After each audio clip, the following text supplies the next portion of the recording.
Halloween is right around the corner, and if you're looking for something that you can bring to the office or take to a Halloween party that's not the same predictable thing that everyone else is bringing, I've got an idea. It's a 3-ingredient candy bar bark that is as much fun to make as it is to share. All we need to do is combine a good amount of semi-sweet chocolate chips along with a bit of vegetable shortening and pop it in the microwave for a minute or two until it's melty. We spread this on a rimmed baking sheet that we've lined with wax paper. It should be about a 1/4 inch thick.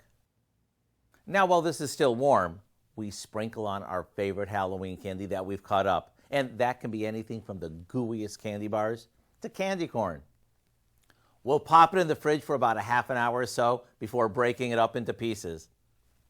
That is, if we can get into the fridge. And whether you pile them on a plate, arrange them in a gift tin, or put them out on a board so everyone can cut a piece for themselves, I can assure you it won't take long for this to disappear. To get this fun recipe, all you have to do is go to our website and look up Halloween Candy Bark. I'm Howard with Kelly in the Mr. Food Test Kitchen, where today we found a monstrously fun way for you to say, ooh, it's so good.